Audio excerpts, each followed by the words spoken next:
Assalamualaikum warahmatullahi wabarakatuh.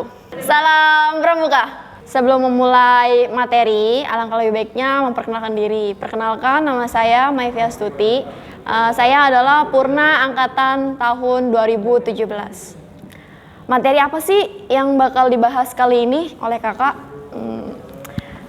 Materi apa ya? Kalian tahu nggak sih prinsip dasar dan metode kepramukaan itu apa? Nah, itu yang bakal kita bahas di sesi kali ini. Prinsip dasar dan metode kepramukaan itu merupakan prinsip yang digunakan dalam pendidikan kepramukaan. Jadi, itu adalah merupakan sebuah prinsip atau kode kehormatan yang harus dimiliki oleh anggota kepramukaan. Baden-Powell sebagai penemu pendidikan kepramukaan telah menyusun prinsip-prinsip dasar dan metode kepramukaan untuk menggunakannya agar membina generasi muda melalui pendidikan kepramukaan. Nah, beberapa prinsip itu tuh didasarkan pada kegiatan anak dan remaja sehari-hari. Prinsip dasar dan metode kepramukaan itu harus diterapkan secara menyeluruh. Bila sebagian dari prinsip itu dihilangkan, maka organisasi itu bukan lagi gerakan pendidikan kepramukaan. Dalam anggaran dasar gerakan pramuka, dinyatakan bahwa prinsip dasar dan metode kepramukaan itu dibagi menjadi dua. Ada prinsip dasar dan juga ada metode kepramukaan. Nah, di prinsip dasar ini tuh ada 3 pembahasan. Ada prinsip dasar kepramukaan. Nah, prinsip dasar kepramukaan ini tuh dibagi menjadi 4. Yang pertama itu iman dan takwa kepada Tuhan Yang Maha Esa. Itu merupakan salah satu hal penting yang ada di kode kehormatan kepramukaan. Kode kehormatan kepramukaan itu apa aja sih? Kode kehormatan kepramukaan itu ada Tri Satya dan Dasa Dharma untuk penegakan. Nah, yang pertama itu iman dan takwa kepada Tuhan Yang Maha Esa, prinsip dasar kepramukaan yang berdasarkan kepada hakikat kita sebagai manusia yang harus takwa kepada Tuhan Yang Maha Esa, dan juga ada di Dasa Dharma Pramuka. Nah, yang kedua adalah peduli terhadap bangsa dan tanah air, sesama hidup dan alam seisinya. Jadi kita harus peduli ke sesama, nggak mungkin kan kita cuek-cuek aja gitu kan. Nah, yang ketiga ada peduli terhadap diri sendiri. Ya, kita nggak mungkin sebelum kita peduli dengan orang lain, alangkah lebih baiknya kita juga harus peduli dengan diri kita sendiri. Apa yang baik untuk kita tuh seperti apa karakternya, itu yang harus kita perhatikan. Dan yang keempat itu ada taat kepada kode kehormatan pramuka. Kode kehormatan pramuka, kalian semua pasti juga tahu kode kehormatan kepramukaan itu ada Tri Satya dan Dasa Dharma untuk penegak. Dan juga selanjutnya itu ada prinsip dasar kepramukaan. Prinsip dasar kepramukaan itu adalah sebagai norma hidup seorang anggota gerakan pramuka. Ditanamkan dan ditumbuhkan melalui proses penghayatan untuk diri sendiri bagi peserta didik yang dibantu oleh pembina, pelatih, dan teman-teman. Yang ketiga, kenapa kita harus ada prinsip dasar kepramukaan itu? Ya karena prinsip dasar kepramukaan itu tuh sebagai jiwa dari anggota pramuka, sebagai bentuk, sebagai dasar dari hal yang harus ada dalam diri seorang anggota pramuka. Nah, kepramukaan itu bersifat harus secara sukarela. Prinsip dasarnya itu harus secara sukarela, nggak ada paksaan gitu, tidak ada paksaan sama sekali dalam melaksanakan kepramukaan. Dalam ikut menjadi anggota kepramukaan itu tidak ada paksaan sama sekali, harus secara sukarela gitu. Nggak mungkin karena keterpaksaan, karena sesuatu yang dipaksakan itu kan nggak baik gitu dan nggak bisa bikin nyaman juga. Jadi pramuka juga menganjurkan, menyarankan, mengharuskan untuk secara sukarela mengikutinya gitu, untuk secara sukarela menghayatinya, mempelajarinya begitu. Nah, selanjutnya kita akan ke pembahasan tentang metode kepramukaan.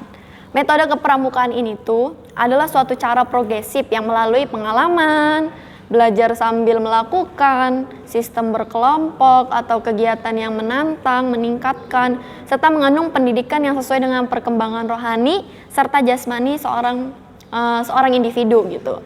Nah, terus ada kegiatan itu bisa di alam terbuka, bisa di dalam ruangan, ataupun di daerah-daerah yang memungkinkan lah. sistem atau satuan terpisah untuk putra dan putri, terus ada sistem amungnya juga gitu. Nah, metode kepramukaan ini tuh pada hakikatnya dilepaskan dari prinsip dasar kepramukaan. Keterkaitan itu tuh terletak pada pelaksanaan kode kehormatan. Yang tadi sudah jelaskan, kode kehormatan adalah suatu identitas dari anggota gerakan pramuka. Nah, metode kepramukaan sebagai suatu sistem yang terdiri dari unsur-unsur yang merupakan subsistem terpadu dan terkait, yang tiap unsurnya itu mempunyai fungsi pendidikan yang spesifik dan saling memperkuat serta menunjang capaian tujuan tersebut.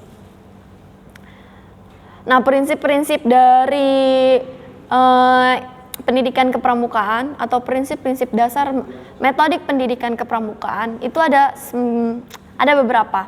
Nah, yang pertama kita akan membahas tentang prinsip kesukarelaan. Yang tadi sudah jelaskan bahwa prinsip kesukarelaan itu merupakan sikap atau tingkah laku yang bukan karena tekanan, yang bukan karena paksaan. Jadi sifat sukarela itu berlangsung secara tulus, dengan ketulusan hati, tanpa pamrih, mengutamakan kewajiban daripada haknya, terus mengabdikan dengan penuh tanggung jawab. Nah, prinsip ini tuh bertujuan agar menjadi pengabdi masyarakat yang tulus hati, tanpa pamrih, bertanggung jawab dan mengerti mana yang wajib dan mana yang tidak, mana yang hak dan juga mana yang tidak hak. Jadi dengan adanya prinsip kesukarelaan ini, kita akan menjadi seseorang yang tulus. Itulah hal yang ditekankan oleh prinsip dasar kepramukaan yang pertama. Dan yang kedua ada prinsip kode kehormatan. Prinsip kode kehormatan itu ya sebagai yang tadi sudah disebutkan bahwa prinsip kode kehormatan gerakan pramuka itu adalah norma dalam kehidupan dan penghidupan para anggota pramuka yang merupakan tolak ukur dan standar tingkah laku seseorang anggota gerakan pramuka. Nah, kode kehormatan ini tuh dijadikan sebagai pegangan hidup, sebagai jiwa dari seorang anggota gerakan pramuka. Nah, kode kehormatan itu ada apa aja sih kode kehormatan pramuka? Ada apa aja yo? Pasti udah tahu kan kalian sebagai anggota pramuka yang baik yang belum pernah ikut pramuka sekalipun pasti pernah mendengarnya. Kode kehormatan pramuka itu ada 2. Ada Trisatya dan juga ada Dasa Dharma. Tapi kode kehormatan ini tuh dibagi menjadi beberapa tingkatan. Nah, untuk tingkatan siaga itu ada Dwi Satya dan Dwi Dharma. Sedangkan untuk penggalang, penegak atau pandega itu ada Trisatya dan juga Dasa Dharma. Apa sih yang membedakan Trisatya penggalang dan juga Trisatya penegak atau pandega? Itu ada perbedaannya yang terletak di Trisatyanya. Ada sedikit perbedaan. Untuk lebih lengkapnya kalian bisa mencari referensi sendiri, banyak di internet yang sudah beredar. Terus yang selanjutnya ada prinsip sistem tanda kecakapan. Nah, dalam prinsip tanda kecakapan ini tujuannya adalah untuk merangsang peserta didik agar lebih giat latihan dan juga belajar. Jadi sebagai tanda penghormatan, sebagai motivasi untuk anak agar anak tuh motivasi untuk seorang anggota gerakan pramuka agar anggota gerakan pramuka semakin semangat untuk bisa mengapresiasikan karyanya, mengapresiasikan usahanya begitu. Jadi anak-anak semakin termotivasi dan semangat untuk bisa menunjukkan kemampuan yang ada pada dirinya. Selanjutnya ada prinsip sistem bergu. Nah, prinsip sistem bergu ini tuh bertujuan untuk mengembangkan dan membina moral Pancasila dari anggota gerakan pramuka, tanggung jawabnya, kemampuan berkelompoknya, demokrasinya, terus percaya dirinya, terus bagaimana dia menghormati orang lain, serta bagaimana cara dia untuk bisa bersosialisasi dengan masyarakat, bekerja sama dengan masyarakat, terus bisa bersikap lebih baik kepada masyarakat. Intinya bersosialisasi dengan baik kepada masyarakat. Selanjutnya ada sistem satuan terpisah. Sistem satuan terpisah ini tuh dibagi menjadi 2. Jadi ada sistem putri dan sistem putra gitu. Karena tidak mungkin sistem untuk keduanya itu disamaratakan, karena jelas di dalam ciri-cirinya pun putra dan putri itu berbeda. Jadi sistemnya ini tuh dipisahkan. Nah, tujuannya ini tuh untuk bisa menerapkan agar proses pendidikan kepramukaan itu bisa terorganisir secara masing-masing. Jadi baik pihak putri dan putra bisa terorganisir dengan baik, karena memang pada dasarnya prinsip atau sistem dari keduanya berbeda. Selanjutnya ada prinsip penyesuaian dan perkembangan jasmani dan rohani. Jelas di sini karena tingkatan dalam pramuka pun berbeda-beda, maka sistemnya itu pun akan berbeda juga. Nah, tujuannya itu agar proses pendidikan gerakan pramuka itu dapat mengenai sasaran dengan tepat. Karena berdasarkan dengan tingkatannya pun sudah berbeda ciri-cirinya, karakternya, maka tujuan dari prinsip penyesuaian dan perkembangan jasmani dan rohani ini adalah agar mengenai dengan tepat sasaran. Jadi tiap-tiap anggotanya itu akan berkembang secara maksimal. Selanjutnya ada prinsip kegiatan menarik yang mengandung pendidikan. Nah, prinsipnya ini tuh bertujuan dibagi menjadi dua. Ada bertujuan untuk jasmaniah dan bertujuan untuk rohaniah. Nah, yang tujuan jasmani ini tuh bertujuan agar perkembangan tubuh, kesehatan dan sebagainya itu bisa berkembang secara maksimal. Selanjutnya ada rohaniah. Nah, rohaniah itu apa sih? Nah, ini tuh bertujuan untuk perkembangan jiwanya, mentalnya, wataknya, kepribadiannya agar bisa berkembang dengan maksimal. Dengan adanya prinsip kegiatan menarik ini, kita bisa memilih kegiatan yang tepat untuk masing-masing tingkatan di gerakan pramuka. Jadi tujuannya itu untuk mendorong peserta didik agar turut aktif mengikuti kegiatan, memecahkan masalah, terus aktif mengembangkan kepribadiannya, bisa pokoknya mengembangkan kepribadiannya secara maksimal. Selanjutnya ada prinsip keprasahajaan hidup. Nah, prinsipnya ini tuh agar pramuka itu belajar hidup dengan sederhana dan wajar, yaitu dengan cara pakaian seragam yang sama.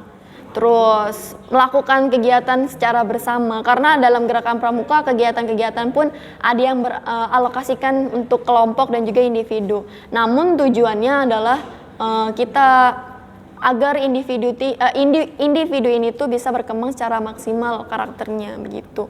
Jadi keprasahajaan hidup ini tuh bertujuan untuk membina kerukunan dan sosialisasi dari anggota gerakan pramuka begitu. Kayak seperti contohnya kegiatan kemah di alam terbuka gitu, atau kemah dimanapun. Nah, itu bertujuan untuk bisa meningkatkan, mengembangkan kepribadian dari anggota gerakan pramuka. Selanjutnya ada prinsip swadaya. Nah, prinsip swadaya dalam kepramukaan adalah semua kegiatan itu harus dilaksanakan dengan usaha dan daya upaya sendiri untuk tidak menggambarkan diri pada orang lain. Maksudnya itu tidak membandingkan diri sendiri dengan orang lain. Jadi percaya kepada diri dia sendiri. Bagaimana caranya biar bisa percaya diri, kemampuannya yang dimiliki oleh seorang anggota gerakan pramuka itu apa gitu. Jadi kita menyadarkan dan membimbing untuk bisa mengembangkan kepribadian dari seorang anggota gerakan pramuka. Nah, tujuannya ini tuh untuk bisa tujuan ini tuh agar anggota gerakan pramuka bisa menghadapi masalah dengan baik dan demokratis. Terus bisa memecahkan permasalahan dengan teliti dan dengan baik, tidak objektif gitu, tapi subjektif, melihat dari berbagai sudut. Jadi nggak tidak melihat dari satu sisi, tapi dari berbagai sisi. Nah, itu dia. Terus selanjutnya ada sistem among. Prinsip sistem among ini tuh artinya itu mengasuh, memelihara, menjaga dan merawat. Orang yang melaksanakan sistem among ini tuh disebut pamong. Nah, dalam gerakan kepramukaan, pembina lah yang disebut sebagai pamong. Nah, tujuannya ini tuh pembina itu akan bertindak sebagai bijaksana, terus harus memberi teladan yang baik, terus rasa cinta kasih dan kepeduliannya itu juga baik, terus disiplin dan juga tanggung jawab. Nah, yang mencetuskan sistem among ini siapa sih? Kalian pasti udah sering dengar ya. Nah, Ki Hajar Dewantara adalah orang yang mencetuskan sistem among ini. Dari sistem-sistem PDMPK atau prinsip dasar metodik kepramukaan, sudah jelaskan bahwa prinsip-prinsip tersebut adalah hal yang harus ada dalam sebuah gerakan kepramukaan. Tujuannya apa? Tujuannya untuk bisa mengembangkan potensi yang ada dalam anggota gerakan pramuka.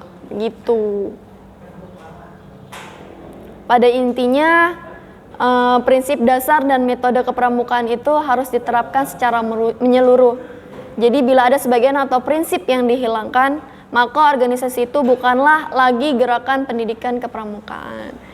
Itulah materi yang disampaikan pada kesempatan kali ini. Untuk lebih lengkapnya lagi, silakanlah untuk bisa bergabung kepada gerakan pramuka.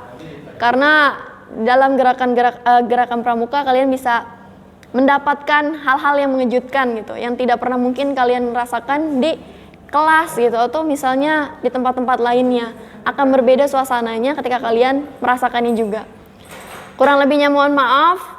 Wassalamualaikum warahmatullahi wabarakatuh. Salam pramuka.